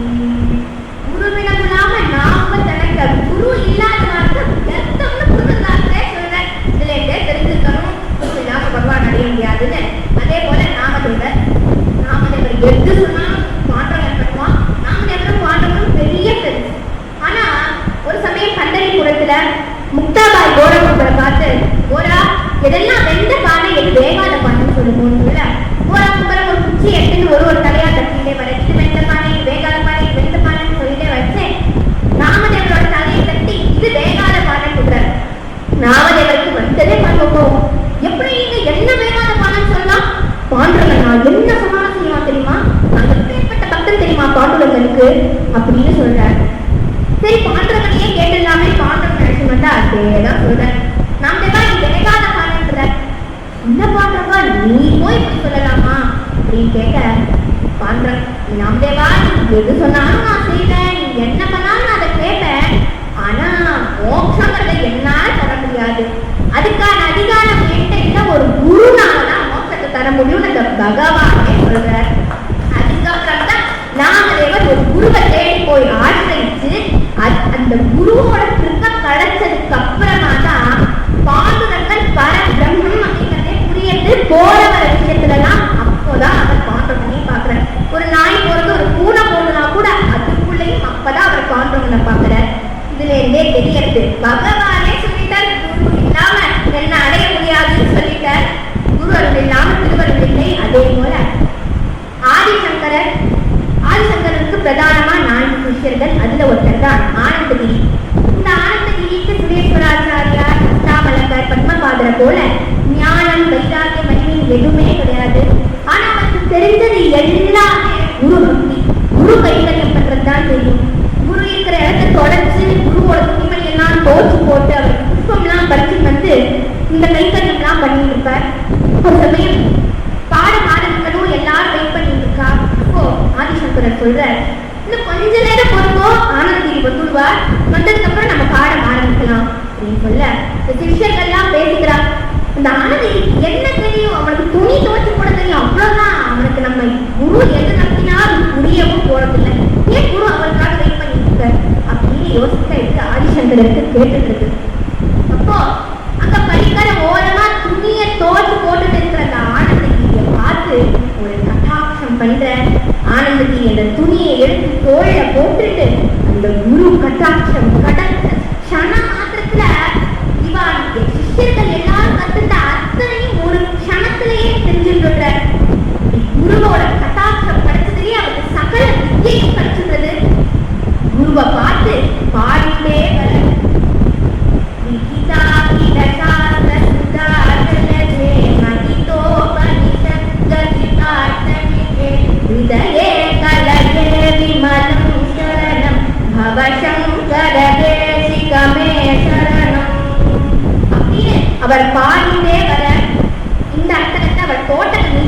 பாடினதுனாலதான் இதுக்கு தோட்டக்காட்டகம்னு பேர் வந்தது. அதே போல இந்த பாடினதுனாலதான் அவருக்கு தோட்டக்காட்டார் அப்படின்னு பேர் வந்தது. இந்த ஆதிசங்கரோட பரம்பரையில வந்தவர் தான் மகாபெரிவா. ஒரு சமயம் மகாபெரிவா யாத்திரை போயிட்டு இருக்கார். அப்போ ஆந்திரா பக்கமா வர ஒரு அழகான கிராமம் தென்படுறது. சரி இங்கேயே முகாமுக்குள்ளான்னு இங்கேயே இருக்க, இன்னும் 21 நாட்கள் அங்கதான் இருக்க போறதாக இருக்கிற மக்களுக்கு எல்லாம் சொல்ல எல்லாருக்கும் ரொம்ப சந்தோஷம். மறுநாள் பூஜை நடக்கணும். சந்திரமௌலீஸ்வரர் பூஜைக்கு எல்லா சாமானும் இருக்கான்னு காளிஹஸ்தர் வந்து செக் பண்ணிட்டு இருக்க. அதான் வில்வபத்திரமே இல்லை. வில்வபத்திரம் இல்லாம பூஜை எப்படி நடக்கும், ஏதாவது அரேஞ்ச் பண்ண முடியுமான்னு இருக்கிற மக்கள்கிட்ட கேட்க, இந்த மக்கள்லாம் இந்த ஊர்ல வில்வ மரமே கிடையாதுன்றா.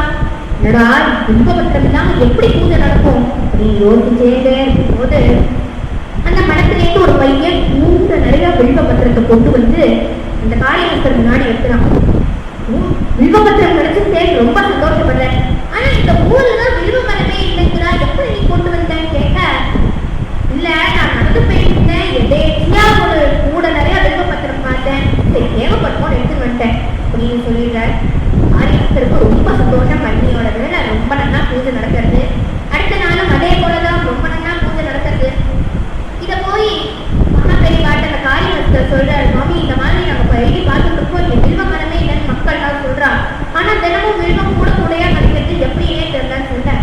அது யார் வைக்கிறான்னு பார்த்து அந்த வெக்கலை வள கூட்டி வாங்குவோம் சொல்லிடுறார் மகாபெரிவா. இந்த காளிஹஸ்தர் யார் தான் வைக்கிறான்னு பார்த்துக்கணும்னு தேடி நின்றுட்டு இருக்காரு, ஓரமா நின்றுட்டு இருக்காரு.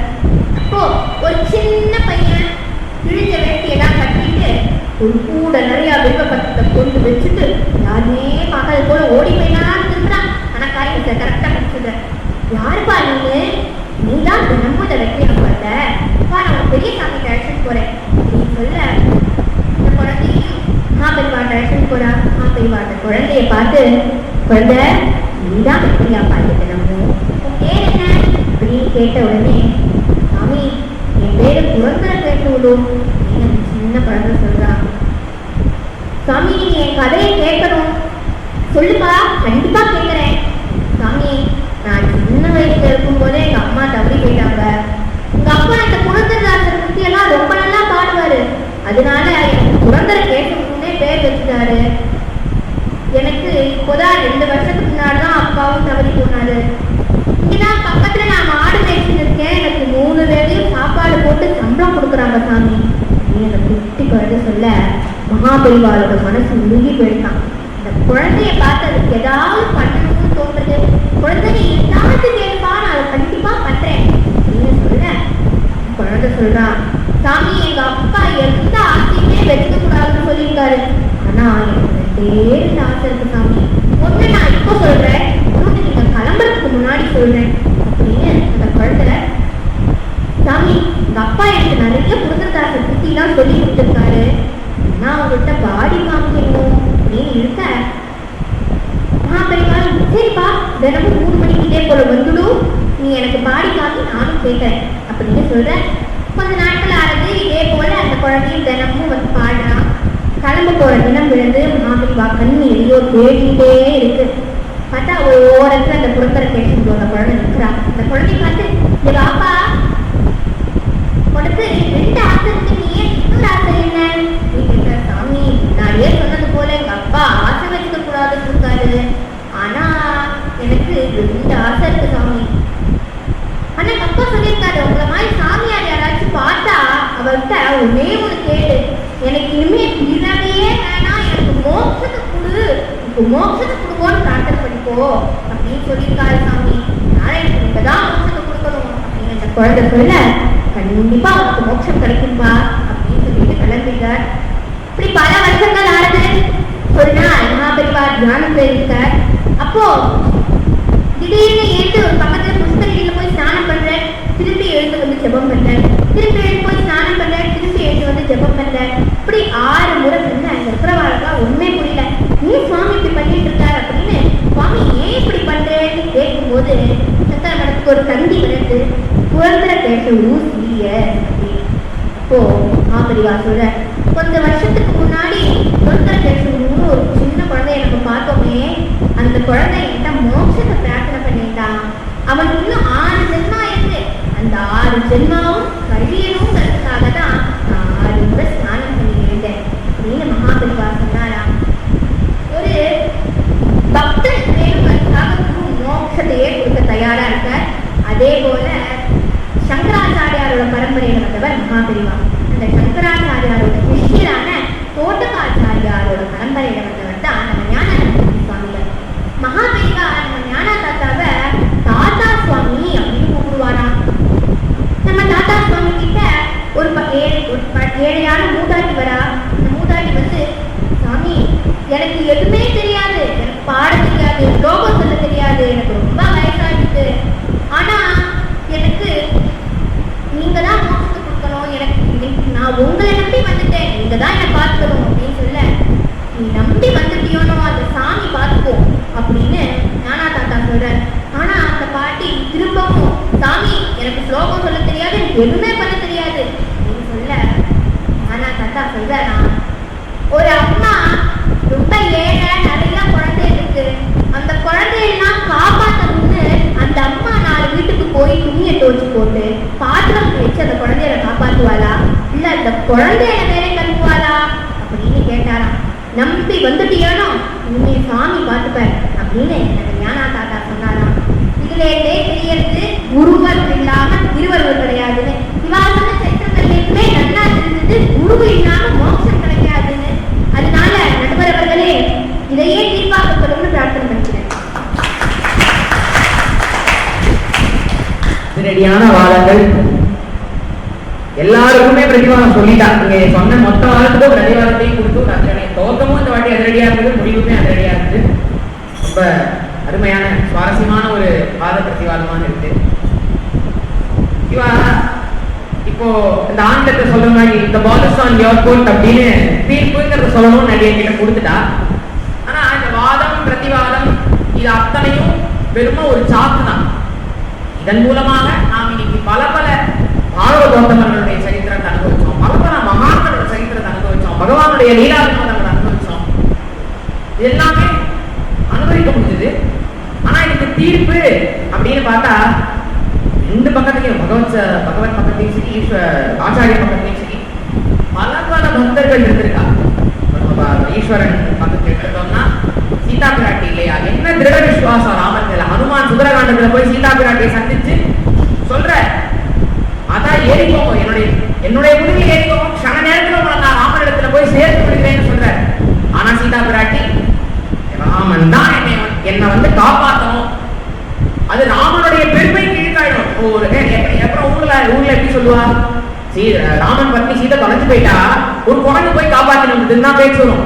ராமனுடைய பெருமைக்கு அது இழுத்து, ராமன் என்ன வந்து காப்பாற்றுவா, ராமன் தான் வந்து காப்பாற்றணுங்கிற அந்த திருட விசுவாசம் சீதா பிராட்டியின் இடத்துல இருந்தது இல்லையா. என் லக்ஷ்மணன் இல்லையா, சப்ராது சரணோகாடு விபீட்ச ரகுநந்தனஹ சீதாபுவாச அதிசயாம் ராகுவம்ச மகாகதம் அகம் சர்வம் கரிஷ்யாமி ஜாகிரதா சோதஸ்தலேன்னு ராமரே அயோத்தியில சொன்னாலும் முடியாது, நான் உம்மிடத்துல வந்து கைங்கரியம் பண்ணுவேன், எல்லா அகம் சர்வம் கரிஷ்யாமி எல்லாமே நான் பண்றேன், ஜாகிரதா சோதஸ்தலேன்னு சரணாகதி பண்ணி வந்தார் லக்ஷ்மணன். சேஷத்துவத்துக்கு பூர்வமாக இருக்கிற லக்ஷ்மணன் இல்லையா, பாரபத்திரியத்துக்கு பூர்வமான கனத்தாழ்வான் இல்லையா. இப்படி ஈஸ்வர பக்கத்துல நிறைய பக்தர்கள் இருக்கா. இதுவே நம்ம ஆச்சாரியன் பக்கம் அப்படின்னு வந்துட்டோம்னா பலவேறு பக்தர்கள். இதுல ஒரு சின்ன விஷயம் எப்படின்னா, பகவான் எவ்வளோ பக்தர்கள் பகவத் பக்தி பண்ணியிருந்தாலும், இப்ப அடியன் சொன்னதெல்லாம் மிகவ காலத்துல பகவான் அவதாரமா எடுத்துக்கோ. இப்ப அச்சாவதாரத்துக்கு வந்தோமே ஆனால் ஸ்ரீரங்கத்துல திருவிளக்கு பிச்சன் அப்படின்னு பகவானுடைய திருவிளக்குகளை தொடர்ச்சி கைங்கரியம் பண்றவர். அவரிடத்துல பெருமாள் தன்னுடைய அச்சா ஸ்வரூபத்தை குலைத்து பேசுவார். விட்டலனுக்கு நம்ம நாமதேவர் அனுபவிச்சோம். காஞ்சிபுரம் வரதராஜ பெருமாள் திருக்கட்சி நம்பியிடத்திலே பேசுவார். திருமலை வெங்கடாச்சலபதி பெருமாள் தொண்டைமான் சக்கரவர்த்தி இடத்துல பேசுறாரு. இப்படி எவ்வளவோ பகவத் பக்தர்கள் இருக்கா. ஆனா நம்ம திருக்கட்சி நம்பிகளோட உதாரணத்தையே எடுத்துட்டோம் அப்படின்னா, இப்ப நம்ம நாமதேவர் கோராகும்பர் சரித்திரம் சாக்கபரி அழகா சொன்னா, அதே மாதிரி திருக்கட்சி நம்பிகள் பெருமாள் இடத்துல திருவாரூர் கைங்கரியம் பண்ணி பேசுவார். அந்த சமயம் ஒரு வைஷ்ணவர் வந்து அவர் இடத்துல, சுவாமி அடியனுக்கு மோட்சம் உண்டா அப்படின்னு வரவன் இடத்துல கேட்டு சொல்ல வேண்டும் பிரார்த்திக்கிறார். இவரும் போய் கேட்க, ஆமாமா இதுதான் அவருக்கு கடைசி ஜென்மம், அதனால அவருக்கு இந்த ஜென்மத்திலே மோட்சம் உண்டுங்கிறத சொல்ல, இவர்கிட்ட அதை வந்து சொல்றச்சு அந்த வைஷ்ணவர் சொல்றாரு, சுவாமி இன்னைக்காவது உமக்கு மோட்சம் உண்டான்னு கேட்டுக்க,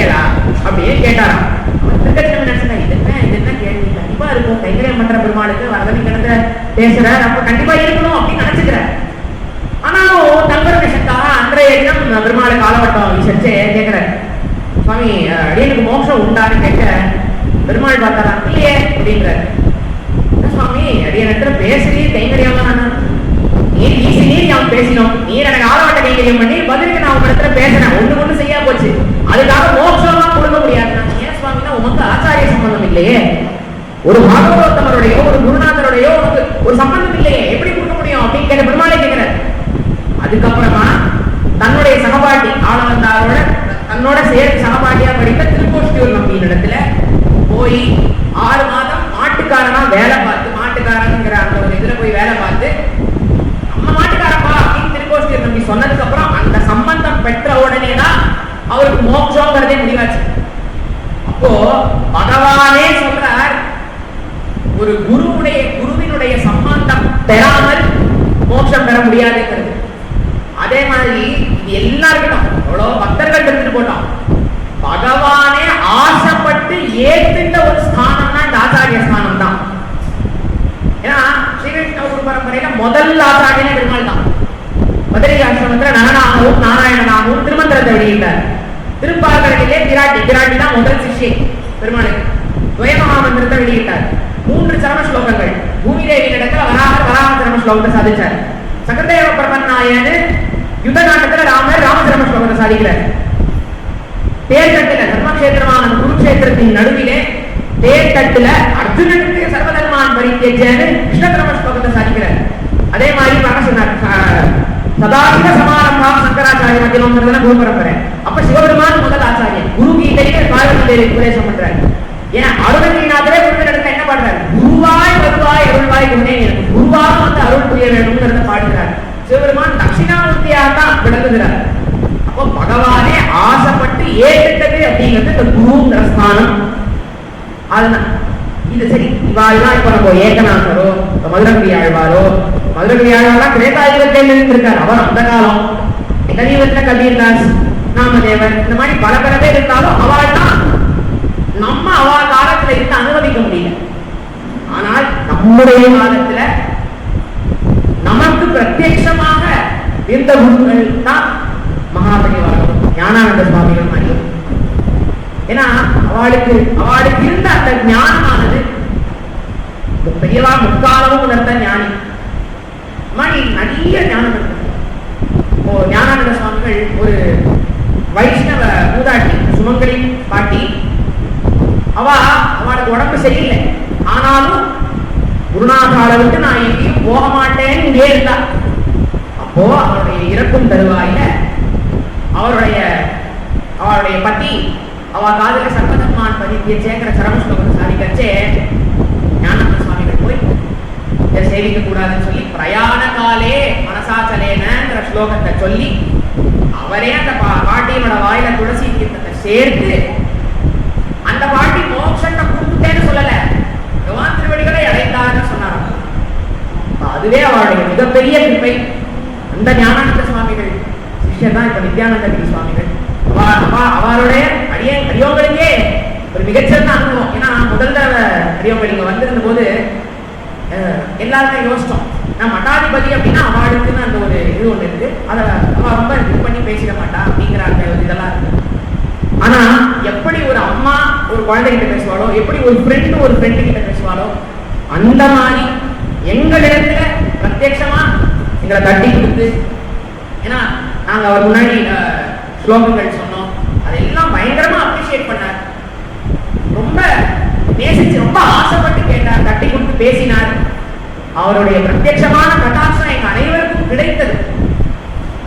அவ்வளவு சௌசீரியத்தோட விளங்கினார் நித்யானந்த சுவாமிகள். இந்த வாதத்திற்கான தீர்ப்புங்கிறது இதுல இருந்தே நமக்கு எல்லாருக்கும் தெரிஞ்சிருக்கும். ஒருவருள் இல்லாமல் திருவருள் கிடையாது அப்படிங்கிறதே இந்த வாதத்துக்கு தீர்ப்பா.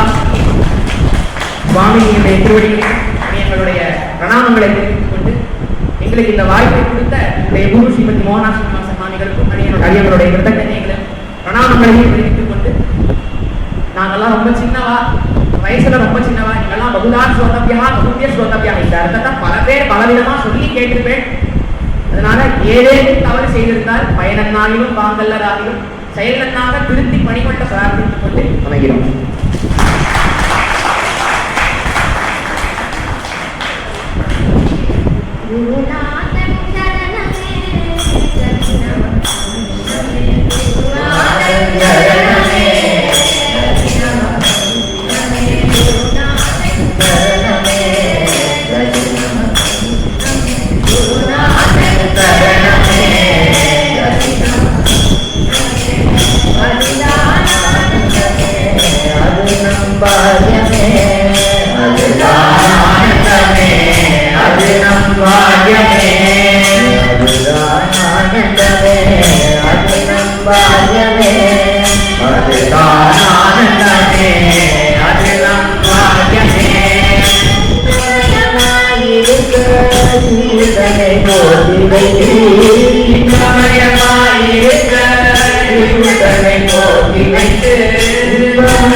Guru